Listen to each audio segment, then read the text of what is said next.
Hello YouTube, my name is Myles Anderson. I'm a professional joke explainer, and today I'm explaining the jokes of Theo Von, one of the best comedians working today. So here we are at the Improv. The Improv is a very famous comedy club where all the sets must be improvised. Give it up for Hannah, huh? I'd hit it probably, huh?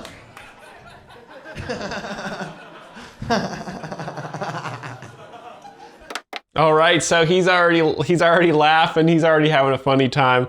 Sometimes when you laugh, it makes other people laugh, and so that's the opening joke. There is just a bit of a giggle. I'd probably hit it, dog. You know? Nah, seemed like trouble. I'm yours, Hannah. I ate some mushrooms, dude. So. Fucking, there's your gardener right there, son. Uh-oh, he ate some mushrooms. So, if they are regular culinary mushrooms, all he will be doing here is feeling quite full of delicious food. But if they are psychedelic mushrooms, then he's going to have a really wild and wacky set. Because psychedelic mushrooms, talking about drug trips, being on drugs during comedy is very, very funny, because a lot of people have really wacky times on drugs, and when they remember those wacky times, and you talk about your wacky time, everyone laughs together in remembrance. So very funny. But yeah, I'm not gonna do my usual set because I don't fucking know what it is. Oh, so yeah, he is super high on mushrooms. I'm just gonna sit up here under these lights because they're warm. Like, that's how fucked up I am, man. They are warm. So, I could be a fucking crescent roll at a chevron right now, son. You know what I'm saying? Let's get French. All right, so this is going to be a lot of people who know what it's like to do mushrooms laughing at the fact that Theo is on mushrooms. So this is going to be great.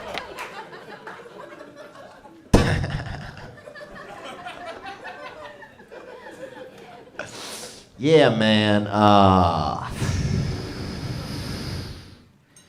What else? I'm voting for Donald Trump, man. I don't give a fuck. I'm not gonna look at Hillary's fucking face for 4 years. Sorry.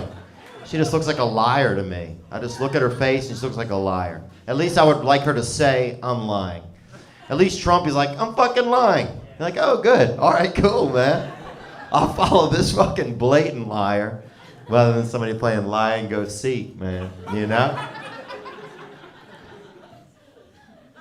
All right, opens up with a little political joke there, talking about how Donald Trump is a liar and Hillary's a liar, but at least Donald Trump admits he's a liar, whereas Hillary Clinton tries to hide that she's lying. So this obviously was recorded about 20 years ago when Donald Trump and Hillary Clinton were facing off to become the president of the US.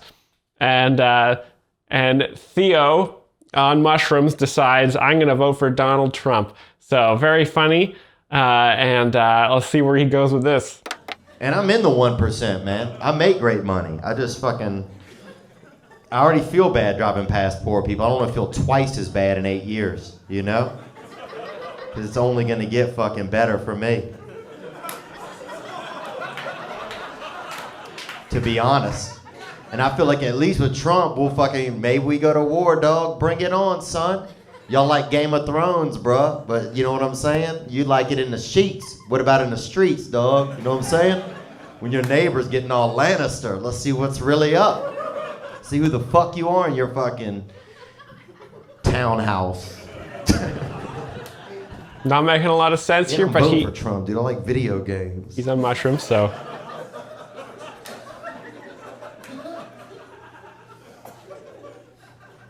I am, man. I'm voting for fucking boredom.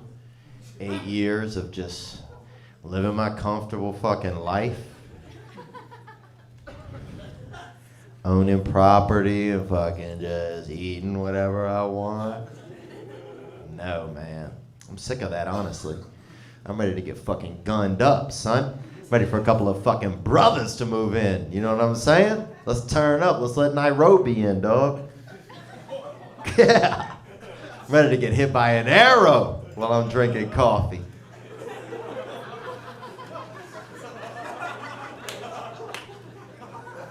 That's fucking G shit, dude. We're such pussies over here, man. We fucking tweeting about it. All right, so that joke is just how, the crux of that joke is just about how on mushrooms he is. So it's funny, if you know what it's like to do mushrooms, this is quite funny. So much. We're fucking pussies, dog. One tribal warrior shows up, dude. You'd be on your knees asking for God's help that you tweeted a half hour ago you don't even believe in anymore. Fuck that shit, man. I'm also high as fuck right now, dude. But also believe, I think what I'm saying, I don't even fucking know, dude. So that's the joke. The joke is that he's quite on mushrooms quite a lot here. Oh fuck, this is supposed to be a comedy show, dude. I forgot.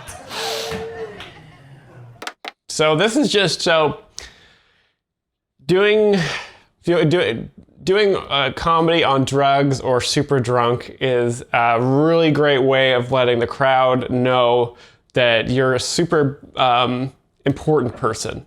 You know, normally it can be really cringy if you respect the crowd and you try really hard at comedy. It's like, you know, calm down, right? But if you go up there, or you're drunk, or you're high, and you don't give a shit, and you just kind of you screw around with them and don't really care, people respect that. People love that. People are drawn to low effort people. So, like Theo says, he's doing very well for himself. He's already rich. This is 20 years ago, and so people love that, especially in America. I just always get mad about everybody just making fun of Trump. It's just the easiest. It's like we get not John. I mean, John does great impersonations. He's a fucking superstar. Just every day, it's just so many comedians like Trump. Fuck Trump. I know, we get it, dog. You don't like him, dude. Move on to the next thing. You know. Anyway, man, these gays though, bruh. Now that is an issue, son. We need to fucking build a wall around West Hollywood, dog. Because these motherfuckers are getting vibrant.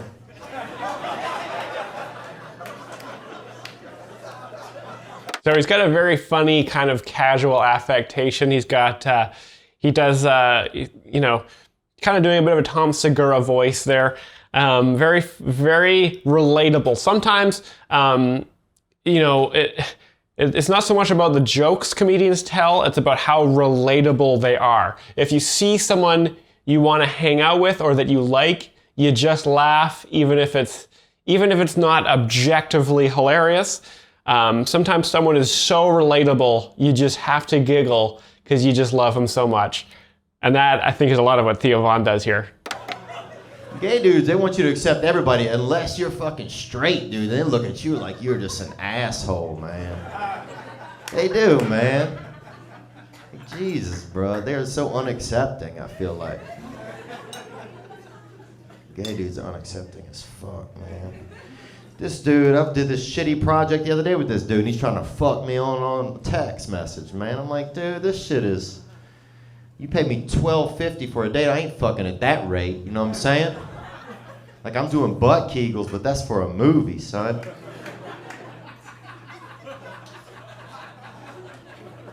You know? So butt kegels, that's a funny thing to imagine. Also, just very relatable accent, kind of he's very laid back. Laughing is the release of tension. And sometimes when a person is very laid back and loose, that makes you loose, and you become so loose that you gotta laugh, so. Whatever, man. What were we talking about? Oh, these gays, dog. They're getting wild. They're getting wild, man. This dude came up to me the other day, had all this shit in the Easter baskets, bro. What the fuck, dude? You could be gay, dude, but you ain't Dorothy. You know what I'm saying, bro? Get your life together, Judy Garland. You know what I'm saying? So he's got a lot of son, bro, you know what I'm saying? I'm not sure if he's talking to the audience or if on his current mushrooms he does see another man on stage that he's currently talking to. The GPS and put yourself in there, okay? Because you are lost, dude. He had all this stuff in the Easter baskets. His money and his phone and everything in the Easter baskets. Like, come on, bro. You past gay. You on some space cock, Daddy Bear. You out on some fucking space cock. You fucking animal. You know? Crowd's still laughing a bit because he is on mushrooms, which is kind of the crux of that joke there. I can't help but be jealous of Theo. I remember back when I was a comedian, I used to try very hard to doing stand-up and often failed.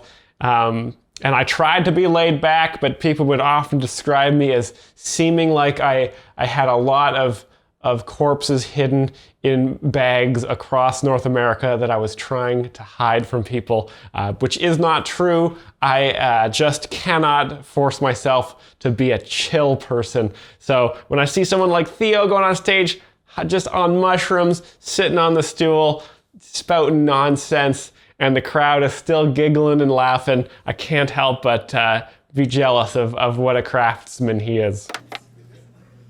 If they got some super gays, man. If you keep driving down Santa Monica, you end up in fucking Candyland down there, bro. Bunch of adventure bears out there, blowing each other off, jerking each other out behind a donut shop, drying each other up. You know what I'm saying? Fucking emptying nut sacks out there behind the fucking Chevron.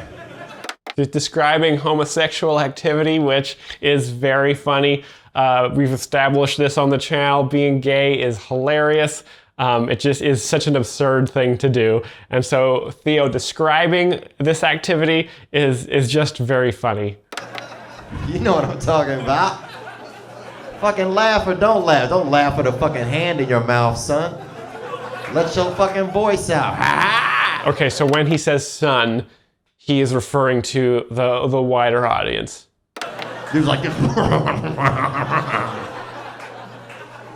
It's okay to laugh, man. You good. That's just God shaking you and making a sound with you at the same time. It's beautiful. So he says like a little folk saying there. When you're laughing, that's just God shaking you and making a sound at the same time. That's such a, again, very laid back, relaxed, relatable thing to say. A lot of people in America, especially the South, remember their grandmammies telling them folkisms. And so when they hear Theo say something like that, they return to an infant state and become super, super relaxed, which makes them laugh. Yeah, these gays, bro, you hit that Chevron, dude, you start thinking you gay. You could even be with your girl, man. Like, damn. They just have a look in their eyes like they are sucking some really good dick back there, you know? Just looks electric. The advertising alone in the crackhead's eyes out front is worth a lot of money, man, because he's really just setting it off like, they sucking dick out here. Like the Jungle Book is back in his eyes, man. Like that's where they filmed the Jungle Book, but for sucking dick. Whose drink is this, man? Is that water? This isn't water, huh? It isn't. It smells negative. It does, man. Smells negative. So I'm probably gonna sit back down. What were we talking about? Oh, these fucking gays are out there, bro. You think I forgot? Look at you trying to look happy and enjoyable, you know, trying to make me forget about these gays with your heterosexuality. These gays is out there, dude. They out there and they sucking necks. Coming at you like fucking little dick snakes. Dick. They fucking dick warriors, bro.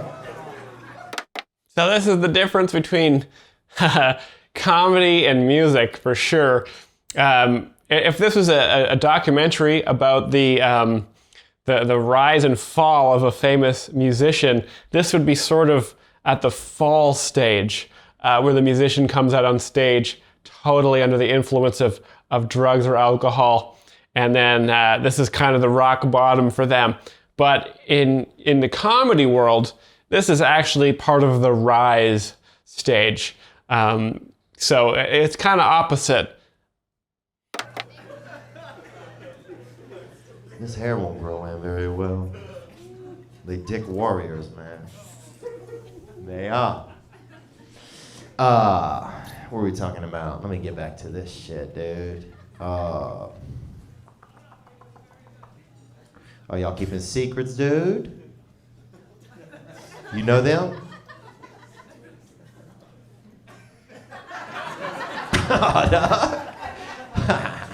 Okay, you the villain, huh? I get you, Voldemort. I know what's up, you dark artist. Voldemort is a villain from the Harry Potter series, and that got a big response from the crowd because they remembered that name. So tiny bit of name comedy there, very good. Still pulling it out, even though his brain cells are completely out of whack here. Gonna be all cavalier.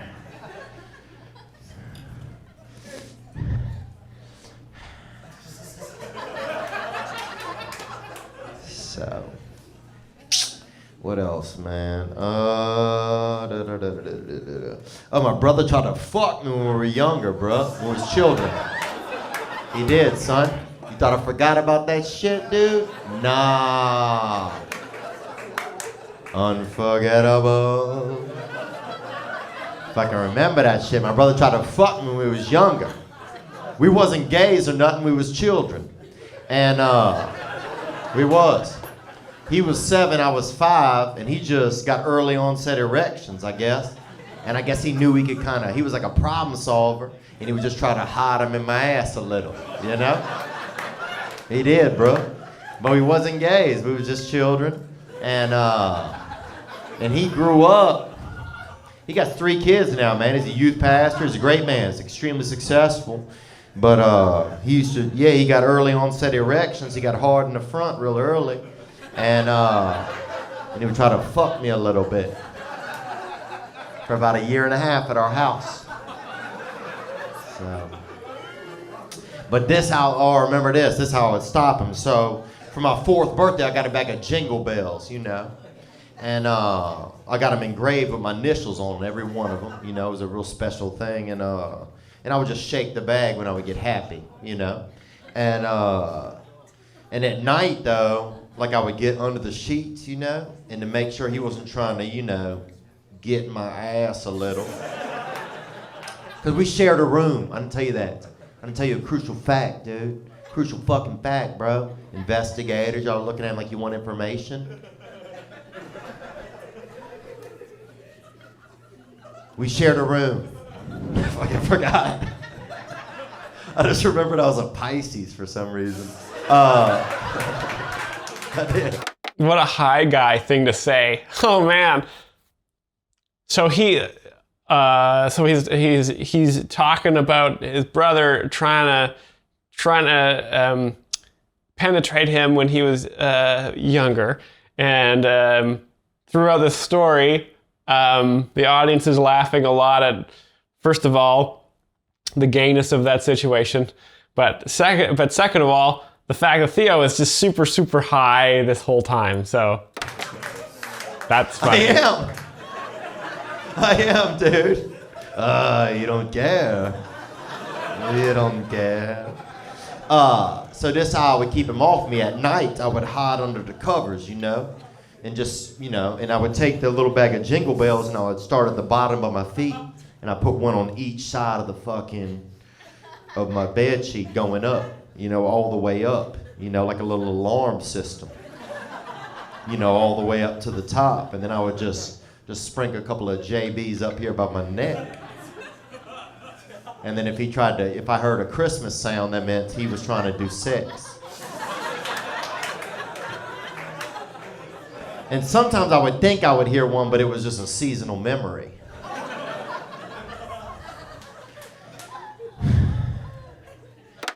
So that's a funny joke there, a funny scene. Child covered in jingle bells, trying not to get fucked by his brother. Crowd likes it. They're clapping. Amazing that Theo is able to do comedy still at such a high level while on mushrooms. I know I wouldn't be able to do that. I once had too much ibuprofen, and I thought that there were demons in my skull trying to scratch their way out through my eyeballs. But yeah, he tried to fuck me for a little while, man, at the house. So, what else, man? We had a bunch of, my friend growing up, he had Down syndrome, right? But they never got the paperwork done on him, so he just had it, just freelance. He did, because his mom was a drunk. She never got the papers done on him, And she said he didn't even have it. We're like, he has Down syndrome. She's like, no, he don't. He's Irish. We're like, he ain't fucking Irish. Nobody's that Irish. That's like 700% Irish.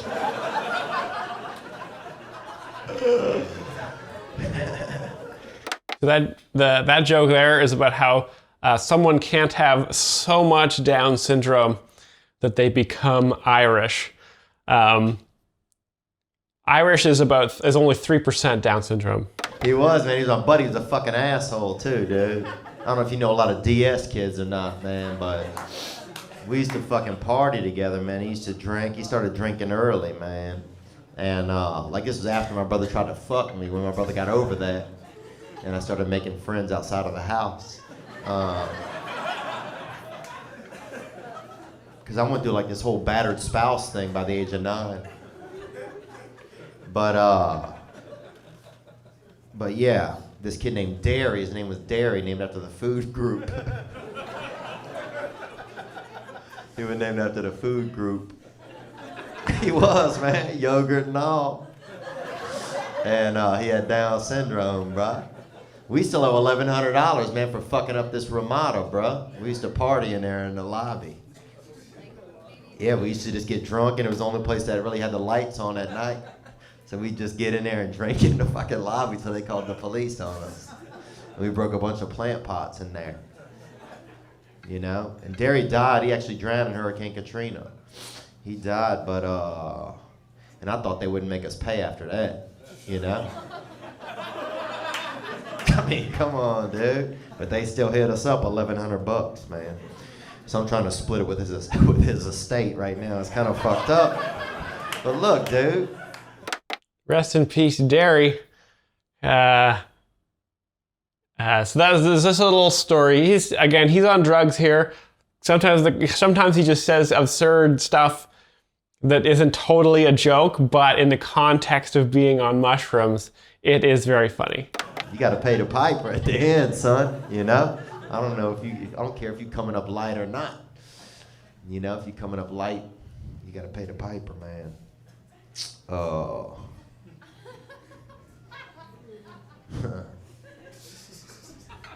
What else happened, man? Tell you this shit, dude. My fucking lips are soft, dog. They are. I'm a human person. I'm okay. Yeah, I'm all right.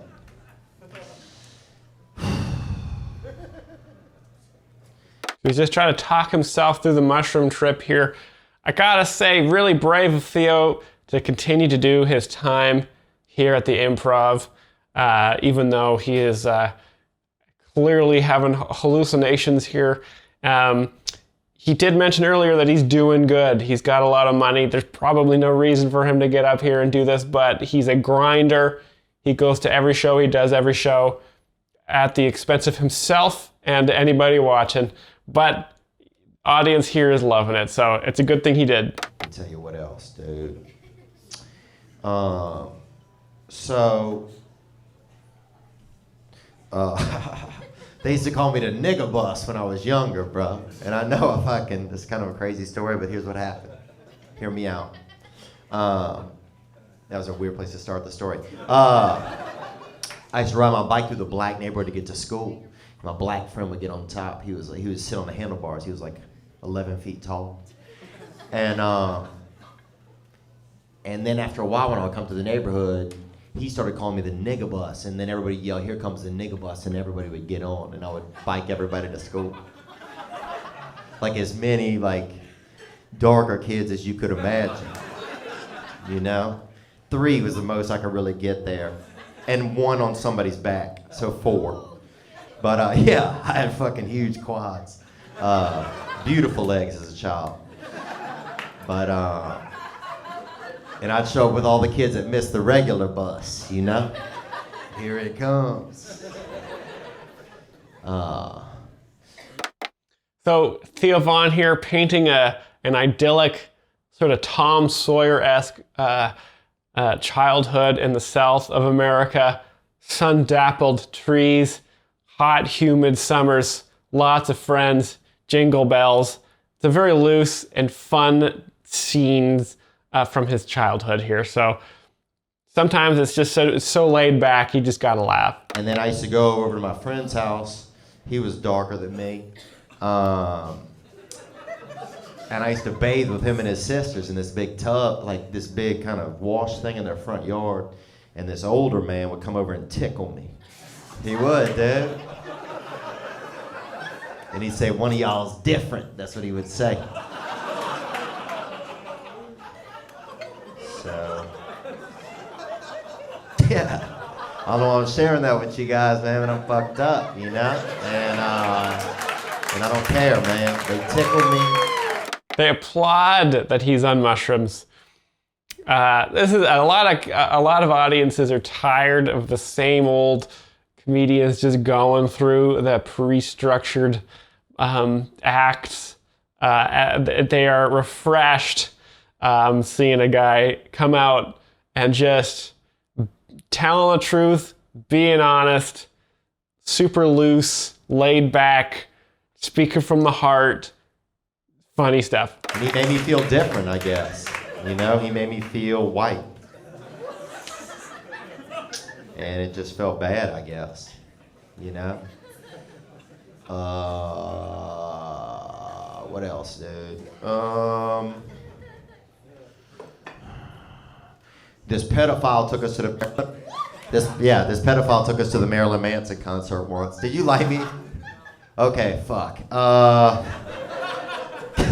dude, I'll tell you about that. So I met this man at church. I was with my girlfriend. We met this man, and he was older. He was about 80, and we didn't know he was a pedophile. We just thought he was old, and like, you know, and kind of just like licked the corners of his mouth a lot.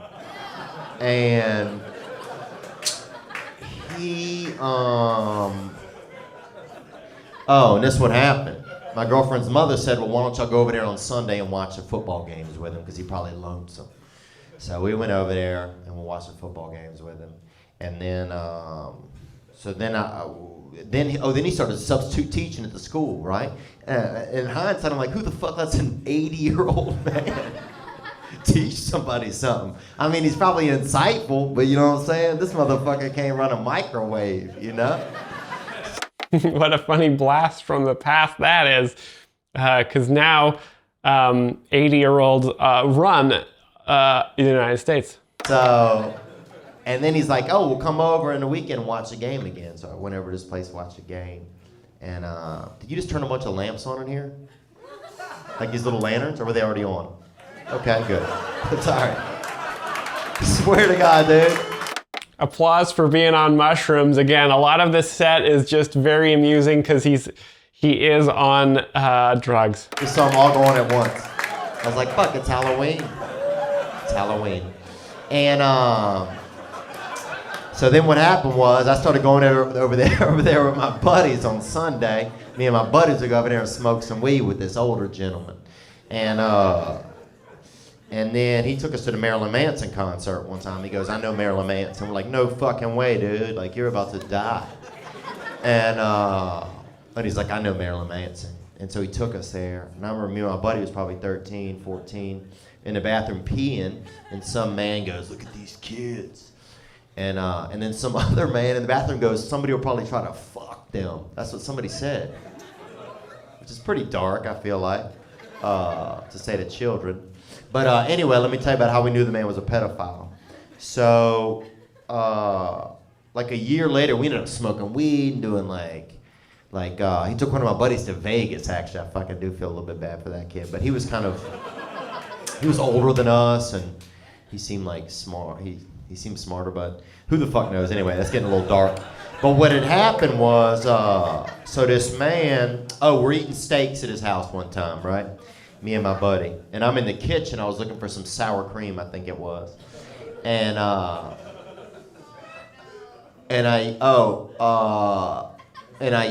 yelled, I was like, oh, do you have any sour cream? The man's name was Big Richard, the pedophile. And I said, Big Richard, you got any sour cream? And my buddy's sitting in the living room next to him, they eating steaks and potatoes with them. And he goes, no, but you can have some of this sweet cream. You know, he's joking, about semen. And then... Gross. Then Big Richard, I'm in the kitchen, right? And I hear Big Richard lean to him and go, can I have some? To my buddy, right? And that's when it all turned on, just like these fucking lamps did ago. But y'all trying to trick me with y'all's fucking surprise ass, it's October. And that's when we knew he was a pedophile, man. But anyway, he died in prison. His family owned a deli. They did. They owned a really nice deli. Delicatessen, they called it, but we knew it was just a deli. So, what else, man? But these gays are just relentless, dude. Some of them. They are. Well, they changed the lights on them. Thank you for guys for supporting me with that.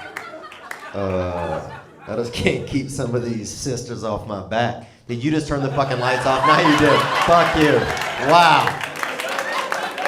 It's like I'm fucking going to heaven already? I was like, I'm already going to heaven? They're messing with them. I would have to apologize for a lot of shit, man. I put Nair in my girlfriend's shampoo one time. I did. Fuck her still. After college, dude. All right, so the club gave him the light. He said, did you guys give me the light? And then he proceeded to start another story, and he's going to do another story now. So, again, this is all a part of when you're a comedian, you gotta not care. I know sometimes it could be hard. Sometimes you feel like you really should be polite and professional, but do not give into that instinct. Just sit down on the stool, take your time. The audience, the comedy club, other comedians on the show, they can fuck themselves to death. This is your time. Go for it. Very funny. I was fucking some guy in the kitchen. And it wasn't me. I wasn't the guy. And that's what really was the disconnect between us. So, this is beautiful, actually. I should always do it like this. This is fucking romantic, son. It's like we could joke or fuck a little. Fun is the crowd. You know? I'm trying to tell y'all a story that's kind of like good. So he has received the light at this point, and it's time to wrap it up. But he's thinking through all the mushrooms of, is there another story I can tell from my childhood here? And I can only imagine the manager is panicking pretty hard right now. Oh, fucking or something. About these gays, dude? Oh, I'll tell you what happened then.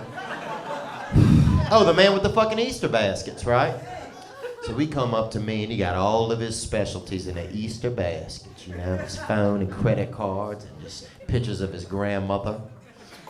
And the further you go down there, down Santa Monica Boulevard, they got more people get gentler and gentler, you know, until they just creatures with fucking vests on and glittery dicks in their eyes.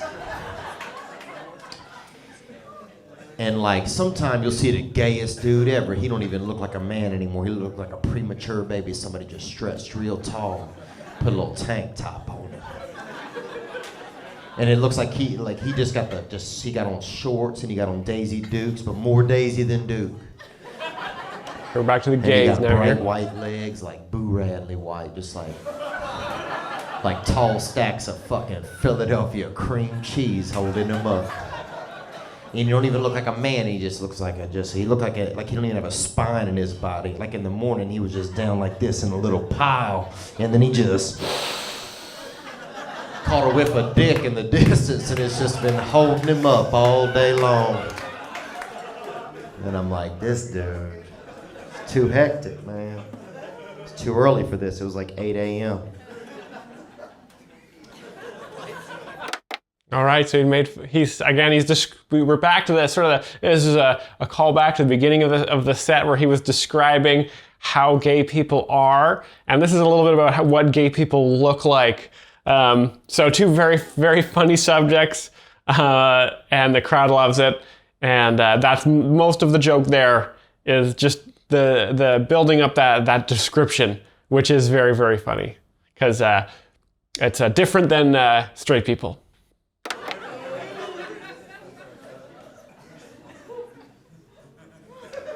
Prince died, man. Prince fucking died. They got Prince, dude. I mean, he was a drug addict on a little bicycle. And I'm not shocked. But bummer.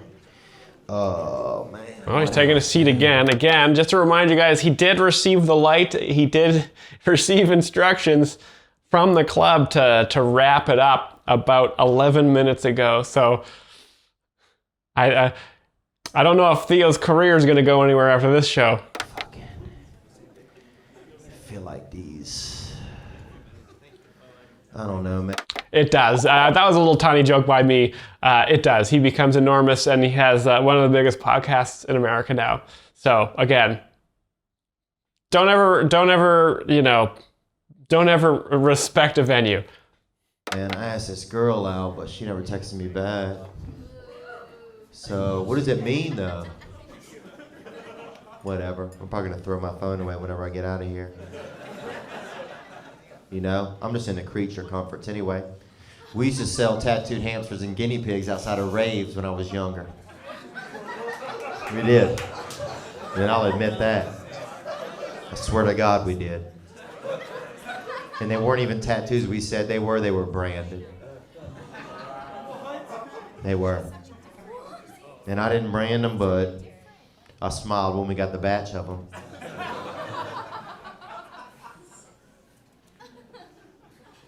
Yeah. And this is the early 90s when you could still do that, I guess, you know? And I just loved 311 so much, and I thought they did. And I thought they did.